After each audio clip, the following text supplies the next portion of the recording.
હે કાના તું જમવા માટે આવી જા, પણ ભગવાન કૃષ્ણ કનૈયો એમ માનતો નથી અને મા યશોદાને એવા કાલાવાલાપ કરે છે, પણ કેવી રીતે? એ કંસન થાળ કર ધરે ઉભા યશોદામાં,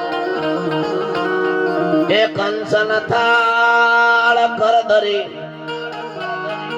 અને ઉભા યશોદામાં, જમાડે રાણે રૂક્ષમણી તમે જમો ને મારા નાથ, એ જમાડે રાણે રૂક્ષમણી તમે જમો ને મારા નાથ. કાર ચૈડા કદ ભગવાનનો થાળ બધા બોલજો તાળી પાડીને.